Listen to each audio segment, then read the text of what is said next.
اعوذ باللہ من الشیطان الرجیم بسم اللہ الرحمن الرحیم۔ ناظرین محترم و سامعین کرام، السلام علیکم ورحمۃ اللہ وبرکاتہ۔ درس تجوید قرآن کے سلسلے میں ہماری گفتگو چل رہی تھی۔ چند جلسے آپ کے سامنے میں نے آرائز پیش کی۔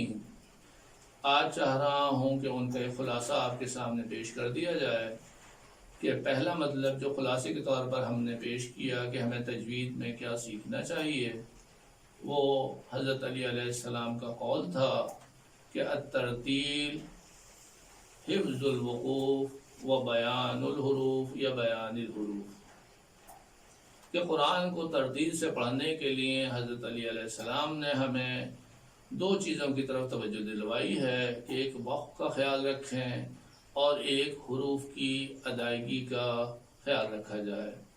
اس کے ساتھ ساتھ جو ہمیں دوسری روایت ملتی ہیں وہ یہ بیان کرتی ہیں کہ بے الحان العرب و اصواتہا، کہ لہن اور لہجہ بھی ہمارا عرب جیسا ہونا چاہیے، عربی ہونا چاہیے۔ جب ہم نے بیان حروف کو پیش کیا تو ادائیگی حروف یا حرف کو ہم تنہا پڑھتے ہیں یا حرف کو ہم ملا کر پڑھتے ہیں۔ جب ہم ایک حرف کو اکیلے پڑھ رہے ہوتے ہیں تو اس کی 9 صورتیں بنتی ہیں۔ ایک زیر زبر پیش کے ساتھ ہے جیسے با بی بو، ایک الف واو یا کھڑا زبر کھڑا زیر الٹے پیش کے ساتھ ہے یعنی با بی بو، ایک مد کے ساتھ ہے جس کی مقدار کھینچنے میں اور زیادہ ہو جاتی ہے، با بی بو۔ یہ 9 آوازیں ہر حرف کی ہوتی ہیں۔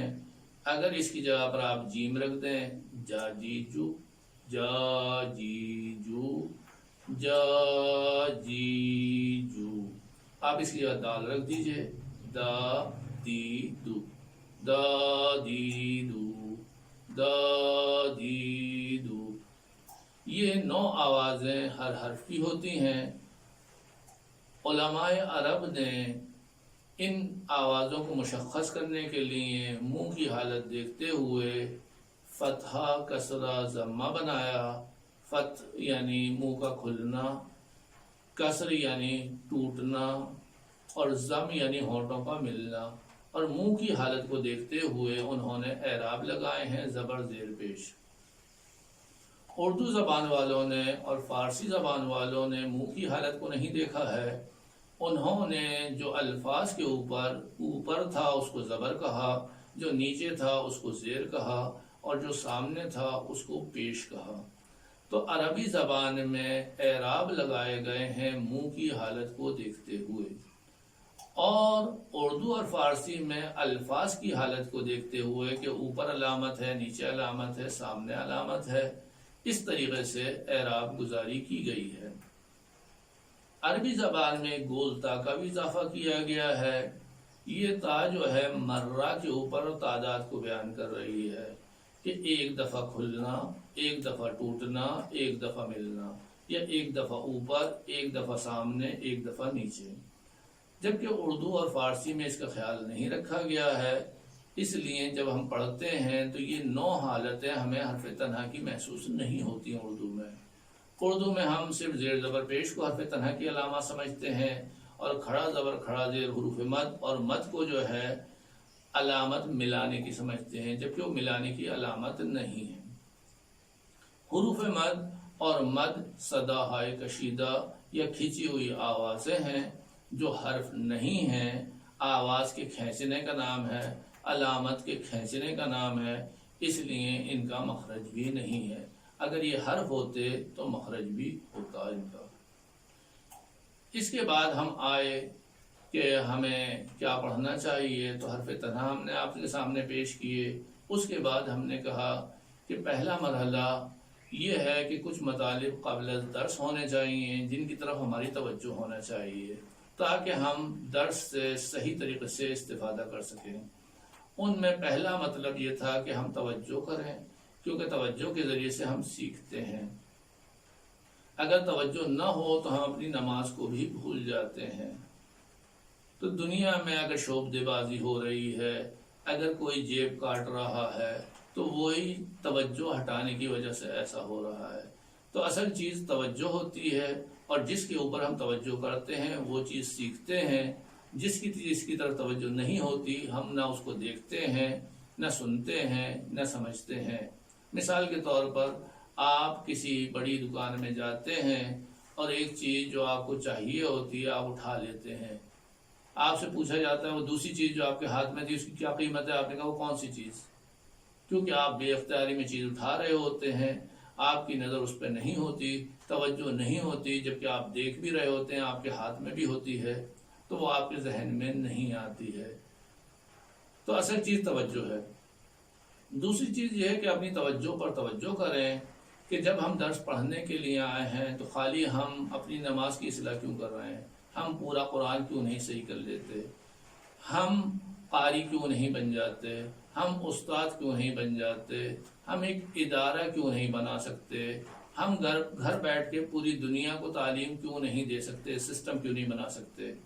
تو استاد کا کام سکھانا ہوتا ہے، لیکن ہمارا کام یہ ہوتا ہے کہ جس چیز کے اوپر ہماری توجہ ہوتی ہے ہم صرف اسی کو سیکھتے ہیں، باقی چیز کو نہیں سیکھتے۔ ہمارے درس میں جو ہے ایک شخص آتا تھا جو ہم سے پہلے آتا تھا اور ہمارے بعد جاتا تھا، کیونکہ اس کا کام درس کی ریکارڈنگ تھا اور ترتیب دینا تھا۔ وہ ہم سے پہلے آتا تھا، ہمارے بعد جاتا تھا، اور تمام دروس کے بارے میں اس کو معلومات ہم سے بہتر تھی۔ کیوں بہتر تھیں؟ کیونکہ ہم اس سے ریکارڈنگ لیا کرتے تھے، سنا کرتے تھے، واپس کیا کرتے تھے، اس کو ساری چیزیں معلوم تھی۔ میں نے اس سے ذکر بھی کیا کہ اگر آپ تھوڑی توجہ کریں، پڑھ بھی لیں تو یہ چیزیں آپ کو فائدہ دیں گی۔ اس نے کہا نہیں، میں اپنی نوکری انجام دے رہا ہوں۔ تو کیونکہ اس کی توجہ اس پر نہیں تھی اس لیے وہ درس نہیں پڑھ پایا، لیکن وہ چیز جو تھی وہیں تک رہی۔ یا جیسے میں مثال کے طور پر آپ سے کہتا ہوں کہ ایک صاحب سے میں نے کہا کہ آپ یونیورسٹی جایا کیجئے، بہتر ہے۔ کہا میں تو روز جاتا ہوں۔ کہا کس لیے؟ چھولے بیچنے کے لیے۔ تو جو یونیورسٹی چھولے بیچنے کے لیے جا رہا ہے وہ یقینی بات ہے تعلیم حاصل نہیں کر سکتا، کیونکہ اس کی توجہ اس کا فوکس جو ہے جس چیز کی طرف ہے انسان وہی حاصل کرتا ہے۔ تو ہمیں چاہیے کہ اپنی توجہ کے اوپر توجہ کریں کہ جس چیز کی طرف ہم جا رہے ہیں، جس چیز کو ہم نے ہدف بنا لیا ہے، آیا اس سے بہتر بھی ممکن ہے یا ممکن نہیں ہے۔ تو توجہ کے اوپر دوبارہ توجہ کریں کہ آیا اس سے بہتر ممکن ہے یا ممکن نہیں ہے۔ دوسرا مطلب جو اس چیز میں ہم نے پیش کیا تھا کہ استاد سے ہٹ کر شاگرد کو بھی چاہیے کہ اس کی پڑھنے کی ایک روش اور ایک طریقہ کار ہونا چاہیے، تاکہ جو مطالب استاد پیش کر رہا ہے وہ بھی ضائع نہ ہو، اور وہ مطالب جو شاگرد حفظ کر رہا ہے، یاد کر رہا ہے یا یادداشت کر رہا ہے وہ بھی محفوظ ہو جائیں، اور یادداشت بھی اس طرح نہ ہو کہ جب وہ استفادہ کرنا چاہے تو خود فائدہ اٹھا نہ سکے، بلکہ مطالب کو اس طریقے سے یادداشت کرنا چاہیے کہ جب ہم چاہیں ان سے استفادہ کر سکیں۔ جب ہم چاہیں تو ہمیں پتہ چل جائے کہ یہ پہلے والے استاد نے یہاں تک بیان کیا تھا، یہ بات نئی ہے۔ میں اپنا قصہ خود پیش کرتا ہوں آپ کے سامنے کہ میں نے مطالب لکھے، ایک دن میرے ذہن میں آیا کہ ایک مطلب ہے جو مجھے ڈھونڈنا ہے، تو میں نہیں ڈھونڈ پایا۔ کیوں؟ اس لیے کہ میں نے ان کو صحیح ترتیب نہیں دیا تھا۔ میرے ذہن میں آیا کہ جب میں نے اتنا لکھا ہے، خود میرے مطالب ہیں جو مجھے نہیں مل رہے ہیں، تو دوسروں کو اس سے کیا فائدہ ہو۔